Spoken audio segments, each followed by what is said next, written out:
alasan, ya itu hak. Tapi bukankah sebenarnya momentum 17-an itu adalah sah-sah saja, momentumnya selalu pas. Meski misalnya Mas Suryo dan teman-teman itu tidak ada kegiatan di rumah saja, kan nggak mungkin juga Suryo panjat pinang tuh atau makan kerupuk gitu kan. Ya, tapi kan itu hak warga negara juga. Ya hak warga negara kan mengikuti upacara itu, tapi kan nggak upacara ini 21 hari ini kan nggak upacara gitu loh. Tetapi ya itu tadi, itu kembali ke penilaian penyidik. Ya, sebentar. Wajar nggak apa sih itu? yang sedang Anda rencanakan bersama teman-teman dalam kurun waktu 1 minggu ke depan? Tidak sedang kami rencanakan, tetapi klien kami sudah ada agenda dan ini berkaitan dengan satu perayaan yang sifatnya sakral bagi negara kita. Dan kami tidak bisa menghalangi. Mereka bertanya kepada kami, bagaimana Pak, di jadwal sudah ditetapkan oleh penyidik, kami ada agenda lain. Ini juga ada rangkaiannya dengan peristiwa kemerdekaan. Ya sudah, kita akan komunikasikan. Terus bagaimana Pak, kalau kami ada agenda yang sifatnya penyampaian pendapat di muka publik, tapi waktunya berbeda dengan penyidik. Nggak apa-apa, seperti malam ini, Roy Suryo Kurnia itu akan hadir di dalam sebuah acara program TV nasional, dan mereka meminta izin kepada kami. Ya kami izinkan.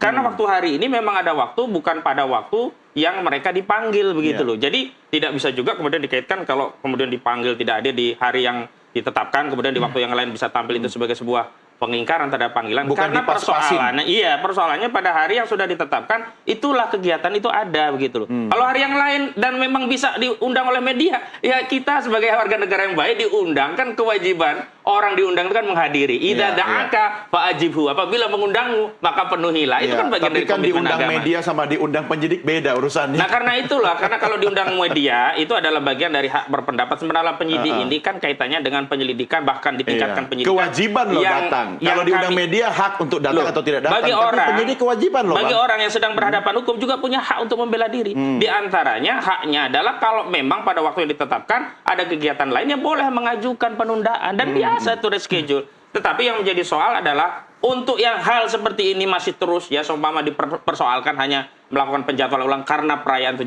Agustus, tapi sampai hari ini Sylvester Matutina nggak dieksekusi. Kok balik ke Silver lagi? Karena dia adalah bagian pendukung saudara Joko Widodo yang selalu menuntut klien kami tersangka, terpidana, dan pasti akan masuk penjara. Pada saat yang bersamaan kubu saudara Joko Widodo itu tidak mentaati hukum. Dan ini pasti ya, ini akan mencederai marwah hukum, bahkan ini mendelegitimasi institusi-institusi negara. Jangan-jangan ini bagian dari strategi Anda ketika kemudian Silver tidak masuk juga, Anda akan jadikan itu sebagai bagian dari tameng Anda bahwa nggak mungkin klien kami bisa masuk, orang dia saja nggak masuk. Tafsir dari strategi bagi seorang advokat itu biasa, tapi yang tidak boleh adalah seorang advokat mengomentari ya kinerja sejawat advokat itu melanggar kode etik. Beliau begitu. maksudnya? Saya tidak bisa sebut nama, tapi yang jelas kita menghormati siapapun yang sedang menjalankan kode etik profesi sebagai advokat. Dan kalau kita bicara representasi saudara Joko Widodo dalam konteks hukum adalah advokatnya yang mendapat surat kuasa. Walaupun orang itu mendukung Jokowi hidup mati, ya pecah gesang dari Pak Jokowi, tetap saja di muka hukum tidak punya kepentingan, tidak punya ya alas hukum, tidak punya kewenangan bertindak untuk dan atas nama kepentingan saudara Joko Widodo. Ya, sekarang... Nah, hari ini saya ingin tegaskan bahwa inilah keadaan hukum di negara kita, di mana ketika ada anak bangsa yang berusaha mengajukan kritik kepada kinerja aparat, itu dianggap tidak percaya. Mengajukan kritik terhadap ijazah presiden yang 2 periode, itu dianggap kebencian, bahkan dianggap fitnah dan pencemaran. Pada saat yang sama sampai hari ini, belum ada satupun putusan yang berkekuatan hukum tetap. Jangankan putusan berkekuatan tetap, putusan tingkat pertama pun belum ada yang menyatakan ijazah saudara Jokowi asli, atau setidaknya dalam pertimbangan yang menyatakan bahwa saudara Joko Widodo berijazah asli. Ya, saya kesampingkan dulu urusan Barreskrim, ini urusan Polda dulu. Kalau saya sampai lupa mau nanya apa. Kalau misalnya sebelumnya Anda selalu bicara tentang gentle dong, datang dong. Kenapa tidak Anda buktikan klien Anda gentle, datang sesuai dengan tanggal pemeriksaan? Roy Suryo sudah pernah datang gentle dan memenuhi. Kurnia Teodori juga sudah pernah, Rismon Sianipa dan yang lainnya juga pernah. Dan kami melihat presiden saudara Joko Widodo pernah tidak memenuhi panggilan. Dan kami ingin menguji apakah kalau kami menggunakan hak yang sama nanti akan ditafsirkan berbeda. Kalau ternyata ditafsirkan sama, ya sudah berarti equality before the law. Tapi kalau ternyata kami dipersoalkan, oh memang hukum ini hanya untuk saudara Joko Widodo. Hak hukum yang diatur dalam KUHP kalau dipergunakan oleh klien kami dipersoalkan, sementara kalau digunakan oleh saudara Joko Widodo, penyidik begitu melayani dengan baik, bahkan datang ke Solo hanya untuk memfollow up daripada permintaan saudara Joko Widodo karena dia ada uzur tidak bisa hadir saat diperiksa di Berarti Polda Metro strategi Jaya. ini ada strategi menguji aparat penegak hukum. Oh begitu? tidak, itu kan tafsiran kami terkait kondisi faktual. Kalau terkait strategi, setiap advokat tidak akan pernah menyampaikan Sebentar, strateginya. Pak Freddy, silakan komentarnya. Ya, tadi Bung Ahmad udah mengatakan mereka sudah berkomunikasi dengan penyidik. Saya rasa itu bagus, baik.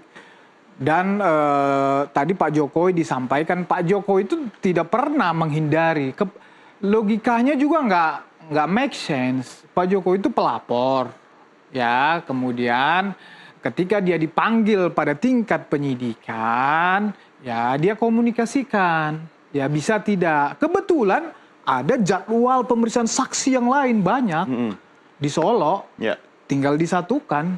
Menurut saya tidak ada hal yang spesial di situ. Sekali lagi saya katakan bahwa biasa bagi seorang advokat, ya bahkan bagi seorang saksi untuk mengkomunikasikan penjadwalan ulang itu biasa. Jadi tidak ada hal yang aneh di situ. Ya kemudian silahkan saja teman-teman ini Roy Suryo dan Bung Ahmad menyampaikan ya narasi bahwa equality before, memang hukum harus equality before the law. Saya sepakat ya. Silahkan diuji. Kalau mau penyidiknya diuji, mau nanti Rismon, saya udah beberapa kali katakan bahwa mau Rismon mengajukan misalnya pemeriksaan di Balige apa di mana, Roy misalnya di Jogja. Menurut saya ya sepanjang itu di KUHP diatur, sepanjang alasan itu wajar bisa diterima oleh penyidik, maka itu diperbolehkan ya. Tetapi ya ini kewajiban hukum yang diatur oleh undang-undang, diatur KUHP juga. Namanya kewajiban hukum harus dipenuhi. Masalah itu penjadwalan ulang, pengaturan itu teknis. Itu teknis. Itu biasa saja. Bisa dibicarakan. Itu bisa dibicarakan. Tapi sekali lagi bahwa penyidik yang akan melihat, ya saya tadi katakan, misalnya contoh hal-hal yang tidak wajar, misalnya 21 hari, ya, kemudian dengan alasan kemerdekaan. Kenapa tidak wajar 21 hari? 21 hari dengan alasan kemerdekaan, misal contoh. Mungkin Mas Suryo jadwalnya padat kemudian, dari RT, RW. Kemudian misalnya nanti, ya tadi Bung Ahmad udah sampaikan, ya, nanti penyidik yang akan menilai. Itu biasa, kita diskusi sama penyidik. Wah, ternyata dia ada di situ, ternyata dia ada di situ, ternyata itu kan akan memberikan kesan kepada penyidik, oh ternyata mereka di sana bisa. Itu juga hal yang biasa penilaian subjektif penyidik seperti itu. Sehingga ya prosedur akan dijalankan. Ini juga prosedur pemanggilan 1, pemanggilan 2, upaya paksa. Itu juga bagian prosedur. Itu KUHP artinya juga ketika biasa aja. Ada pendapat mengatakan ini tidak adil, tidak fair, harusnya menunggu sampai upaya pemanggilan terakhir dong. Ketika memang sudah dilalui semua, harus ada upaya paksa. Kecuali belum sampai ketiga ada pemaksaan tapi kalau ketika misalnya hari ini mereka berkirim surat, kemudian besok misalnya nongol di TV atau 2 kali nongol di TV, kemudian langsung dicekok di TV itu atau di mana, itu juga menurut saya berlebihan. Karena saya juga advokat. Dan tidak mungkin menurut Anda aparat melakukan itu. Tidak mungkin aparat melakukan itu. Gitu loh. Harus memang equality before the law. Sepakat saya untuk itu. Nah, silahkan penyidik yang menilai kewajaran itu. Ya, kita hormatilah penyidik. Tapi soal ini untung ruginya, siapa yang paling untung, siapa yang rugi ketika ada penundaan pemeriksaan? Gini, sekali lagi, setiap pembela atau advokat itu mempunyai strategi masing-masing. Ya, di dalam penyelidikan, ya ini udah di media semuanya. Ya, Roy Suryo dan kawan-kawan hanya datang, hanya memberikan keterangan singkat, kemudian di luar membangun narasi bahwa panggilannya begini-begini. Panggilannya kita tidak paham begini-begini. Itu hak mereka. Toh penyidik juga tidak pernah mempermasalahkan itu. Kita juga tidak pernah mempermasalahkan itu. Sekali lagi karena memang itu hak mereka. Mereka mau jawab apa.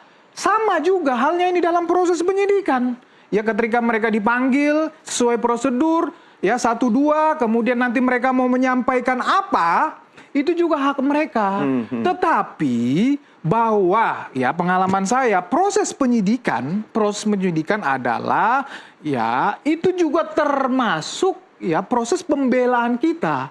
Maksudnya pembelaan si saksi, ya apa sebetulnya yang dia ketahui. Ini kan mereka nih mengatakan contoh nih bahwa ijazah Pak Jokowi palsu, dengan alasan ini. Ya. Nah, artinya kalau mereka, logika saya kan, kalau mereka diperiksa sebagai saksi akan menyampaikan itu di penyidikan, kan begitu. Nah, artinya bahwa keterangan mereka itu, argumen mereka itu, itulah pembelaan mereka. Ya. Nah, sampaikan di depan penyidik. Sampaikan di depan penyidik. Nah, itulah nanti akan terus di dalam sampai ke proses persidangan. Ya. Nah, dikuatkan oleh bukti-bukti, dikuatkan oleh ahli kalau ada, kan begitu.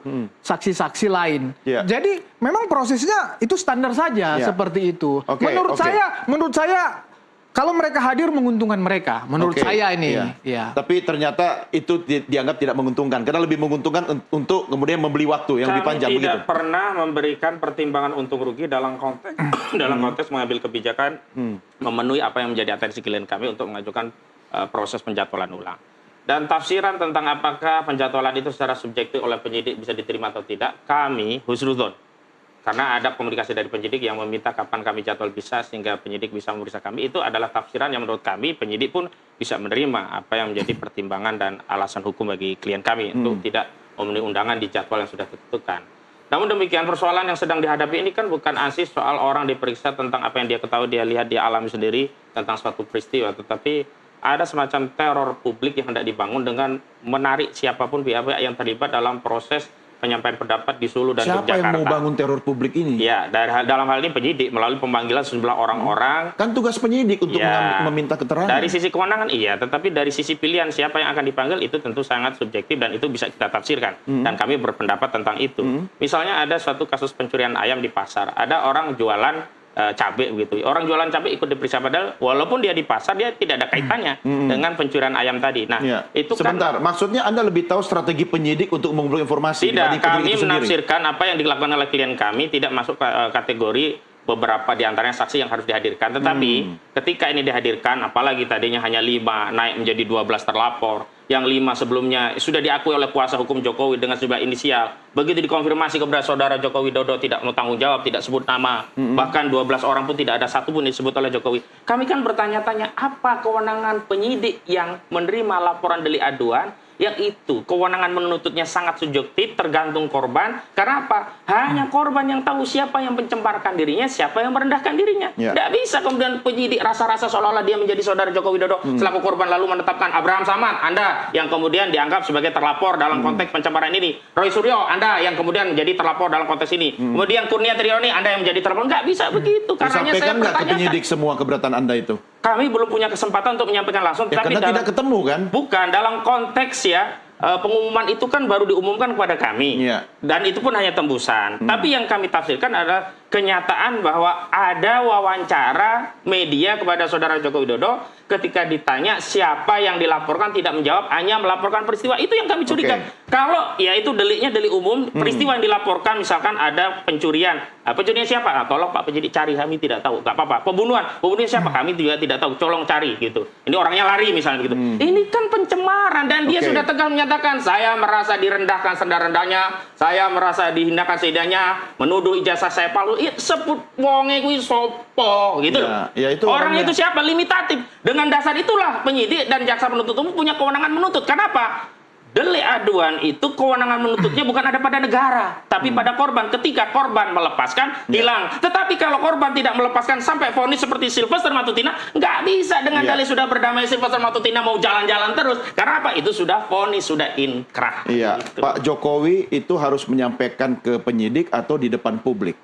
Harusnya yang awal kepada penyidik. Dan yang kedua sebagai bentuk transparansi dan kejujuran juga sampaikan kepada publik. Tidak harus sampai kedua dong ya. Yang pertama sudah cukup. Yang pertama tidak dilakukan dan itu dikonfirmasi oleh Humas. Bagaimana Anda tahu itu tidak dilakukan? Nah, Kabid Humas Polda Metro Jaya menjelaskan ya bahwa saudara IRH CW ini hanya melaporkan peristiwa 26 Maret di sekitar Karet ya yang ada di Jakarta Selatan tentang sejumlah video, ada 24 video. Tidak juga disebutkan dia mengadukan sejumlah nama. Karena itu kan kembali kepada saudara Joko Widodo. Ayo dong sebut saja nama biar gak gaduh kita. Biar saya bisa batasi kepada klien-klien kami. Oh, Anda yang kasusnya pencemaran. Oh, Anda memang tidak dilaporkan Jokowi, tapi Anda dilaporkan penghasutan. Yang melaporin Anda Lecumanan, yang melaporkan adalah Andi Kurniawan, yang melaporkan adalah Maret Sueken, ya Samuel Sueken. Jadi jelas gitu. Bang Freddy, gimana? Ya, saya rasa di publik pengacaranya sudah menyebut nama-nama inisial paling setidaknya kan begitu. Pak Jokowi dengan pengacaranya ini adalah bagian yang tidak terpisahkan. Artinya apa yang disampaikan pengacara tentu sepengetahuan kliennya, yaitu Pak Jokowi. Bicara teknis hukum, tentu pengacaranya. Nah, Pak Jokowi betul, dia dapat video, ada peristiwa yang dia lihat di video, kemudian dia laporkan.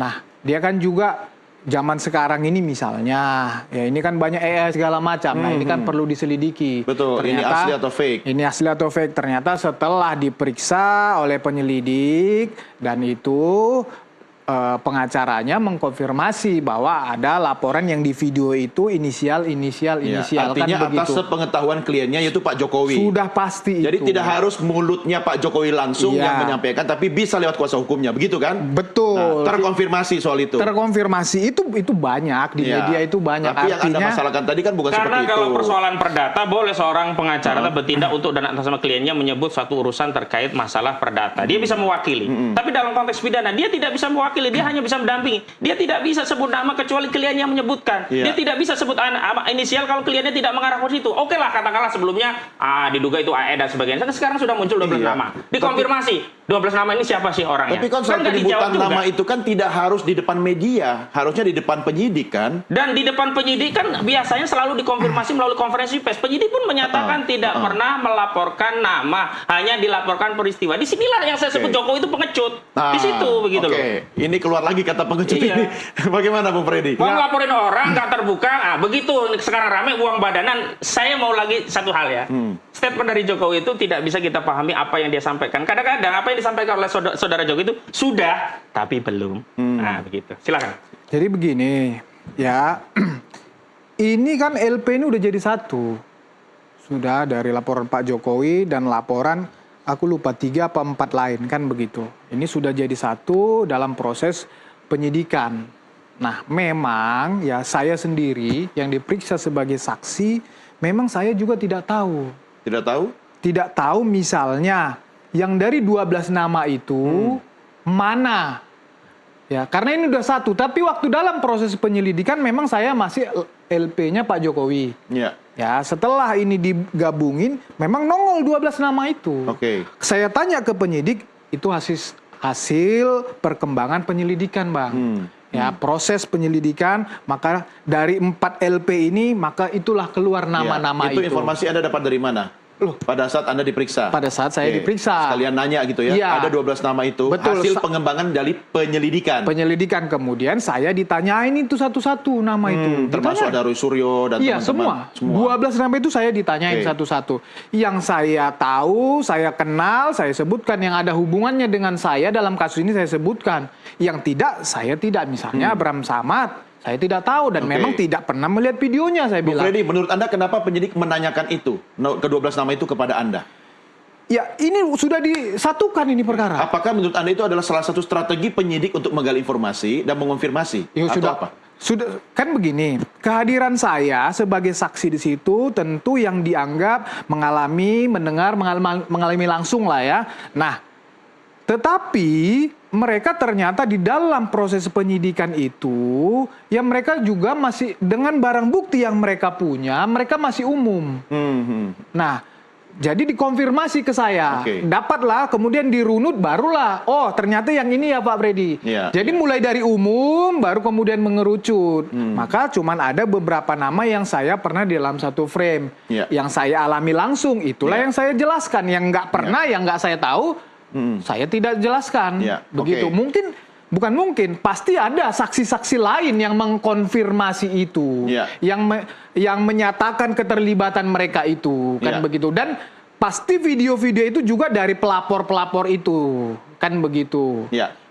Dengan begini, maafkan kalau ada asumsi yang mengatakan kenapa Anda buying time. Karena sebenarnya lebih mudah membangun narasi di publik daripada kemudian mengklarifikasi kepada aparat penegak hukum. Komentarnya? Yang pertama, kita lihat aparat kita itu tidak secara jujur menjalankan tugas dan fungsinya sebagai aparat yang terikat dengan norma. Indikatornya apa? Tidak jujur. Indikatornya. Kalau yang dilaporkan ini hanya 160 KUHP tentang penghasutan, 28 ayat 2 Undang-Undang ITE tentang kebencian dan permusuhan, atau 28 ayat 3 tentang kabar bohong, atau pasal 32 dan 35 tentang manipulasi Undang-Undang ITE yang itu ancamannya sampai 12 tahun, nggak ada masalah karena itu delik umum. Maka penyelidik yang punya kewenangan untuk menentukan siapa si biang kerok dari dugaan tindak pidana dari perkara itu. Tetapi di kasus ini kan ada pasal yang limitatif. Berapa itu? 310 KUHP, 311 KP dan 27A Undang-Undang ITE yang berkaitan dengan menyerang kehormatan melalui sarana ITE. Yang ini tidak bisa kemudian penyidik mengambil alih fungsi seorang korban, kemudian dia meraba-raba kayaknya ini deh yang mencemarkan Pak Jokowi, kayaknya ini deh yang kayaknya memfitnah. Nggak bisa. Nah, itu yang kita uji begitu loh. Karena itu kalau memang mau jujur sebutkan saja dari 12 orang ini mana yang ini terlapor laporan Jokowi, mana yang ini laporan dari Samuel Suiken, ya, Lecumanan, juga Andi Kurniawan, sehingga menjadi jelas. Apalagi sebelumnya ini kan 6 laporan, 2 gugur. Artinya apa? Artinya ini ada satu perkara yang naik yang semestinya harusnya dipisah tetapi dicampurkan, dan karena dicampurkan itulah menjadi tidak jelas mana yang delik aduan yang harus disebutkan, mana yang delik umum, dan akhirnya dengan narasi peristiwa itulah Saudara Joko Widodo bisa bersikap pengecut, tidak berani sebut nama, walaupun belakangan muncul nama Abraham Samad sebagai terlapor dari kasus yang dia laporkan. Jadi menurut Anda disinilah buktinya bahwa aparat berpihak? Ya, itu indikator yang kan bisa belum kita selesai baca kasusnya. Nah, bukan masalah akhirnya. Nah, kalau kita bicara keadilan itu tidak di ujungnya, tapi prosesnya. Kalau dalam prosesnya saja kita sudah membaca ada ketidakadilan, apakah kita mau berharap pada ujung dari akhir proses ini? Begitu. Ini bisa dianggap juga sebagai upaya Anda membangun narasi bahwa sejak awal aparat tidak ada keadilan dan membangun narasi bagi advokat itu biasa. Bagi kubu Jokowi juga selalu membangun narasi. Kami juga membangun narasi. Kan? Tapi soalnya adalah mana narasi yang secara aktual sesuai dengan norma, sesuai dengan fakta dan reasonable begitu. Dan itu yang sedang kita uji kepada publik, biarlah publik yang akan menilai nanti. Artinya ketika narasi itu Anda bangun karena Anda sudah tahu akhirnya akan seperti apa. Jadi dari awal sudah dibangun sehingga nanti tidak akan juga terjadi demikian. ada kriminalisasi begitu. Tidak juga demikian. Kami berharap karena dengan narasi yang dibangun kontrol ini, jadi penyidik yang tadinya melenceng bisa lurus lagi. Penyidik yang tadinya merasa menjadi pribadi Jokowi, kemudian menyebutkan nama-nama yang dianggap itu terlapor dari saudara Jokowi, segera mengembalikan kepada saudara Jokowi, Pak, dari 12 ini mana loh, biar kami juga punya tanggung jawab. Jangan sampai nanti yang diadu domba seolah-olah kita masyarakat dengan saudara penyidik. Jadi begitu. katanya penyidik melenceng, ini komentar Anda? Gini loh, dari 12 nama itu juga belum pasti yang mana yang menjadi tersangka. Gitu loh. Tetapi memang prosesnya setelah ada penyidikan biasanya ada tersangka. Iya, nggak mungkin naik ke penyidikan ya. Iya, kalau tidak yakin tetapi aparat. kan ini kan harus dikonfirmasikan menetapkan tersangka ini melalui alat-alat bukti tadi. Iya. Itulah makanya diperiksa saksi-saksi ini kan begitu, diperiksa ahli. Nah, itu video-video itu dicek satu-satu, kemudian nanti ahli-ahlinya, ahli IT, ahli bahasa, ya, kemudian dari BRIN sebagai peneliti, ini dari media, wartawan, segala macam yang mewakili media misalnya. Nah, ini kan akan dilihat apakah memenuhi unsur enggak ini. Kan bahasanya kan yang diduga dilakukan kan begitu. Ya. Nah, setelah memenuhi unsur baru yang dilakukan, yaitu yang tersangka. Nah, jadi prosesnya sebetulnya sesederhana itu. Tidak perlu ditakutkan. Tidak perlu ditakuti. Sesederhana itu. Jadi memang, tapi memang itulah secara psikologis ya. Teman saya bilang, bukan teman, kita sekarang di dunia advokat ini ya, kita bilang, jangankan lu bro, jenderal aja diperiksa di proses penyidikan gemeter katanya kan begitu kan. Itu biasa saja begitu loh. Saya juga misalnya sebagai advokat kalau diperiksa yang sudah berulang-ulang misalnya kalau diperiksa saya sebagai saksi sebagai tersangka misalnya gemetar juga. Kalau yang gemeter biasanya yang punya salah kan? Belum tentu. Kadang kita juga tadi ada orang telepon saya. Perlu nggak gue bagi pengacara ya? Didampingi pengacara ya? Nggak, padahal dia punya ketakutan yang berlebihan, tetapi itu secara psikologis begitu. Maka dibutuhkanlah biasanya pengacara untuk mendampingi supaya memang memang kalau kita yang berhadapan langsung itu memang kadang kita dengan kebingungan kita secara psikologis maka dibutuhkan pendamping. Jadi makanya saya kembali ke awal. Itu biasa saja sebetulnya. Ya, ketika di panggilan pertama ya saya tidak menghubungkan langsung dengan mereka ini ya. Tetapi ketika di panggilan pertama yang klien-klien saya misalnya sok pertama itu biasa. Itu biasa saja. Maka supaya tenang, kita tenangkan, oke kita atur jadwal lah. Itu biasa saja. Cuman nanti kan akan dilihat itu kembali lagi. alasan-alasan itu, kewajaran-kewajaran itu akan dinilai oleh penyidik. Tadi udah dikomunikasikan, itu sangat bagus, itu biasa gitu loh. Artinya ketika penyidik melihat ada ketidakwajaran, ada kejanggalan, bisa dianggap sebagai sebenarnya ini sinyal bahwa yang bersangkutan itu memang merasa dirinya bersalah, walaupun masih dalam proses penyidikan. Dari kacamata Anda, ya personal gimana? Ya, itu subjektif penyidik. Selalu ada yang seperti itu. Iya, iya. Penyidik, namanya penyidik. Fungsinya dia memang ini mencari-cari. Dan dia dilatih untuk itu kan? Dia dilatih untuk bahkan itu. Bahkan dia bisa mencium dari aroma atau bau begitu ibaratnya kan? Bisa. Memang dia dilatih untuk itu. Makanya yang sembunyi dimanapun, ya menyembunyikan apapun, dia sudah terbiasa. Bagaimanalah kita yang sudah terbiasa artinya menghadapi. Anda masih melihat bahwa aparat kita masih on the right track begitu? So far on the right track. Dan kalau ada misalnya proses ini yang dilakukan oleh siapapun yang tidak on the right track, pasti penyidik biasanya mencium. Pasti dia tahu karena dia sudah biasa menghadapi. Termasuk independensi aparat kita. Termasuk independensi aparat kita. Ini aparat kita nih ya. Ini kita ngobrol-ngobrol misalnya saya kan tidak selalu ketika proses pemeriksaan itu misalnya kan ada waktu misalnya lagi ngeprint atau lagi kita ngobrol-ngobrol begini. Oh kita ini diawasin publik bang, apalagi dari pihak mereka. Terus ini ya kita nggak berani macam-macam. Benar yang macam-macam apa maksud Anda? Maksudnya, ada keberpihakan begitu atau tidak adil? Iya, persis seperti yang disampaikan Bung Ahmad tadi misalnya. Nanti kalau Pak Jokowi begini, waktu itu saya tanya, Pak Jokowi udah dipanggil belum? Ya ini sudah kita sampaikan undangan. Sudah kita sampaikan undangan, tetapi nanti akan dikomunikasikan sama pengacaranya.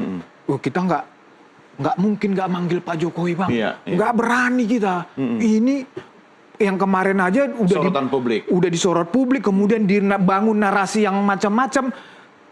Saya yakin penyidik pasti on the track dalam kasus ini. Ya, itu yang Anda tidak percaya. Anda menganggap tidak adil begitu. Saya tidak melihat ketidakpercayaan, tetapi saya melihat indikasi sesuatu yang harus kita luruskan. Nah, saya mengomentari tadi. Kalau ada yang diluruskan berarti ada yang tidak sesuai dong.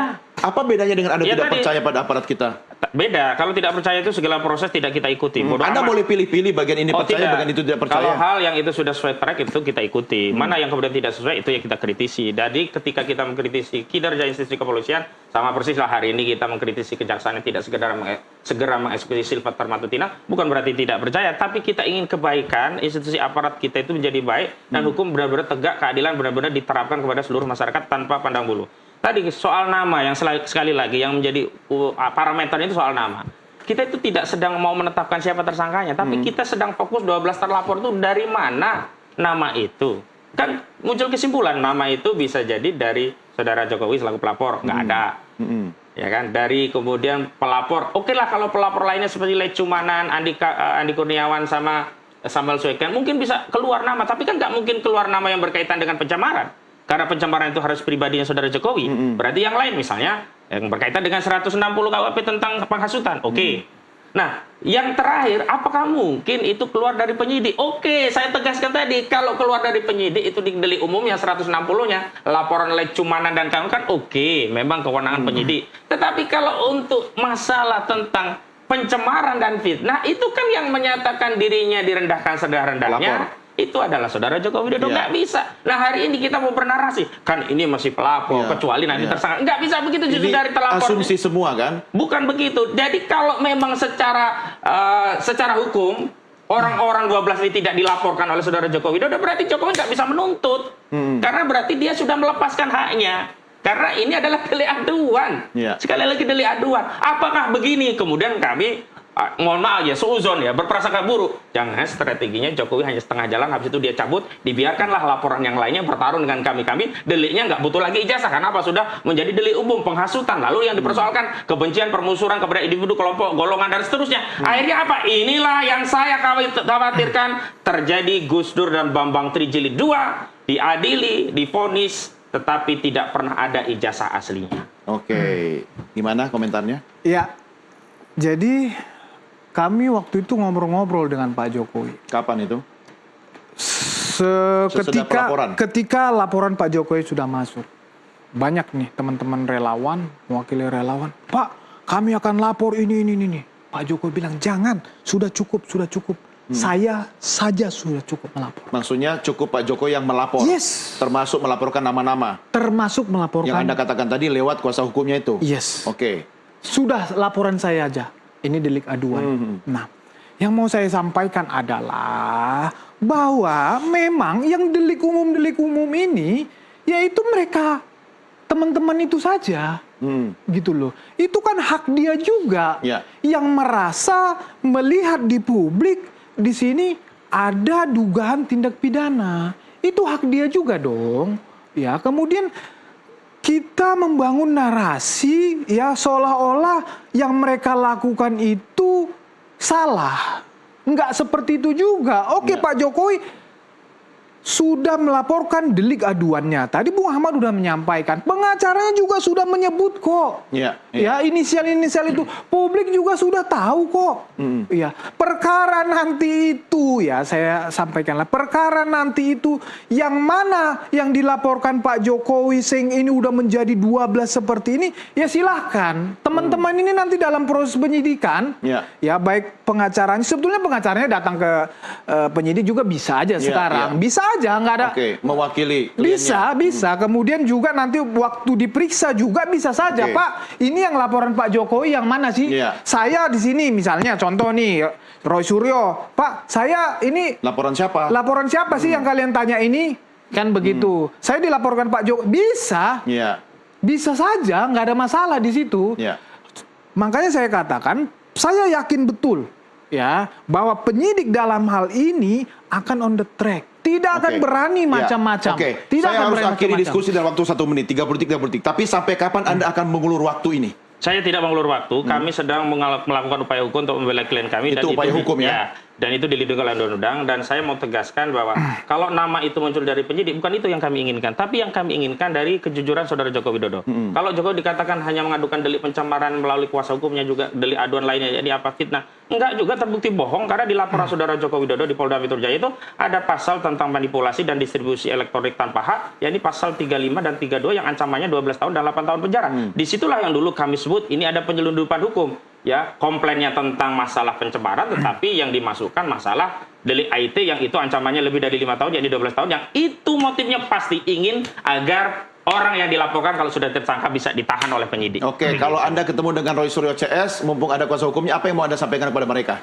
Ya, silahkan ikuti proses hukum ini. Ini sudah sampai proses penyidikan. Ini penyidikan biasa saja. Dalam proses penyidikan memang harus ya kalau yang terlapor harus diperiksa sebagai terlapor, diperiksa kalau meningkat nanti diperiksa sebagai tersangka, kemudian berlanjut kepada P21 persidangan. Silahkan, itu memang bagian proses. Silahkan kita awasi, termasuk saya juga awasi. Saya punya kepentingan dalam penyidikan ini karena saya terlibat langsung sebagai saksi. Saya juga ya dalam hal ini konteksnya di sini sebagainya orang Pak Jokowi yang terlibat di sini sebagai saksi, saya juga akan awasi ini. Kita sama-sama publik akan awasin ini biar ada kepastian hukum terhadap kasus ijazah Pak Jokowi. Termasuk media tentu mengawasi. Yes.